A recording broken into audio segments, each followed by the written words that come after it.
আসসালামু আলাইকুম। আজকে রান্না করব চিংড়ি মাছ দিয়ে মূলা, ডাল ও নারিকেলের কম্বিনেশনে একটা তরকারি। চলুন তাহলে। প্রথমে এখানে আমি হাফ কেজি পরিমাণ মূলা সুন্দর করে পাতলা করে কেটে নিয়েছি, দেখতে পাচ্ছেন। এরপর আমি মূলাগুলোকে ভালো করে ধুয়ে নিলাম। তারপর চুলাতে আমি পানি বসিয়ে তাতে এখন মূলাগুলো দিয়ে দেব। যখন মূলাগুলোতে 1-2 বলক চলে আসবে তখন আমি এই মূলাগুলোকে সুন্দর করে ঢেলে নেব। এই যে দেখতে পাচ্ছেন মূলাগুলো আমার বলক চলে এসেছে। আমি মূলাগুলোকে ঢেলে নিলাম। আর এদিকে অন্য একটি চুলাতে আমি পাতিল বসিয়ে তাতে তেল দিয়ে পেঁয়াজ কুচি দিয়ে দিলাম। এরপরে দিয়ে দিলাম রসুন বাটা, আদা বাটা হাফ টেবিল চামচের মতো। এখন ভালো করে আমি এগুলোকে ভেজে নেব যাতে করে রসুন ও আদার কাঁচা গন্ধটা না থাকে। এখন আমি এখানে স্বাদমতো লবণ দিয়ে দিলাম। এরপরে ভালো করে নাড়াচাড়া করে নেব। এখানে আমি চিংড়ি মাছ নিয়ে নিয়েছি। এরপরে চিংড়ি মাছগুলোকে ভালো করে আমি পরিষ্কার করে ধুয়ে নিলাম। এরপরে আমি এখন চিংড়ি মাছগুলো দিয়ে দিলাম। চিংড়ি মাছগুলোকে ভালো করে এখন মশলার সাথে ভাজি করে নেব। দেখতে পাচ্ছেন কিছুটা ভাজি হয়ে এসেছে। এখন আমি এতে দিয়ে দিলাম হলুদের গুঁড়ো, লাল মরিচের গুঁড়ো, ধনিয়ার গুঁড়া, জিরার গুঁড়া সবগুলো আমি হাফ চা চামচ পরিমাণ করে দিয়ে দিলাম। এখন আবারও নাড়াচাড়া করে মিশিয়ে নেব সুন্দর করে। চিংড়ি মাছগুলো একটু ভাজি ভাজি হয়ে আসলে এতে আমি সামান্য পরিমাণ পানি দিয়ে দেব। দেখতে পাচ্ছেন ভাজি হয়ে এসেছে। এখন আমি সামান্য পরিমাণে পানি দিয়ে দিলাম। এরপরে আর একটু ভালো করে নাড়াচাড়া করে নেব।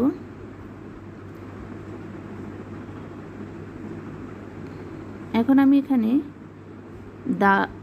ডাল ধুয়ে নিয়েছি, মসুরের ডাল, কিছু মুগ ডালও মেশানো আছে। এখন এই ডালগুলো আমি দিয়ে দিলাম চিংড়ি মাছের সাথে। এখন ভালো করে নাড়াচাড়া করে নেব। দেখতে পাচ্ছেন মিশানো হয়ে গিয়েছে ডালগুলো। এই পর্যায়ে আমার ডালগুলো একটু সিদ্ধ হোক।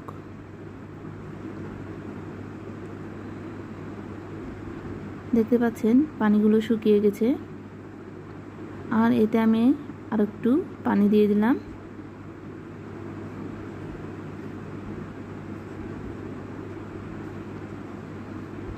ভালো করে নাড়াচাড়া করে নিলাম। এই যে দেখতে পাচ্ছেন এখানে নারকেল বাটা প্রায় হাফ কাপের মতো। এখন আমি এই নারকেল বাটাটা দিয়ে দিলাম।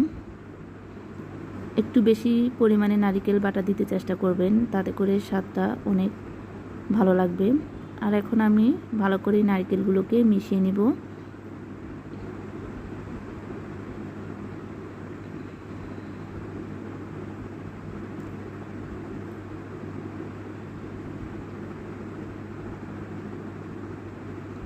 এখন মূলাগুলোকে আমি সুন্দর করে ধুয়ে দিয়ে দিলাম। এখন ভালো করে সব কিছু নাড়াচাড়া করে নেব। দারুণ স্বাদের এই তরকারিটা আপনারা বাসায় অবশ্যই রান্না করে দেখবেন।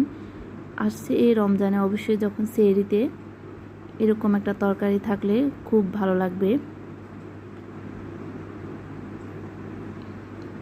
আর এই তো এখন আমি কষানো হয়ে গিয়েছে। এখন আমি পরিমাণ মতো পানি দিয়ে দিলাম, 2 বাটি পরিমাণ পানি দিয়ে দিলাম। আর এখন অপেক্ষা করব ভালো করে সিদ্ধ হয়ে আসলে পর্যন্ত।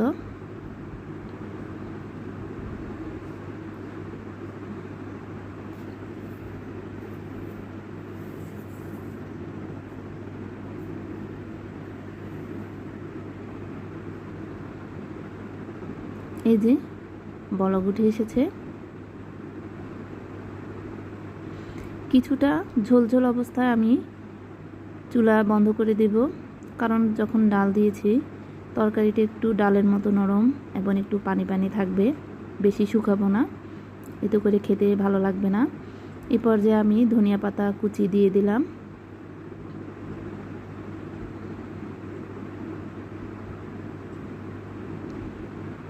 আর এই তো এখন কিন্তু আমি এই ঝোলটা আর শুকাবো না, আমি চুলার জাল বন্ধ করে দিব।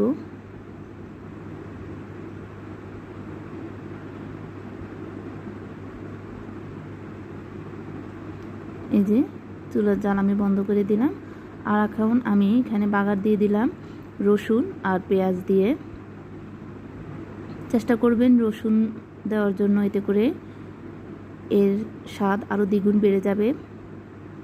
এই যে লাল লাল করে আমি ভেজে নিয়েছি, এখন আমি উপরে বাগার দিয়ে দিলাম।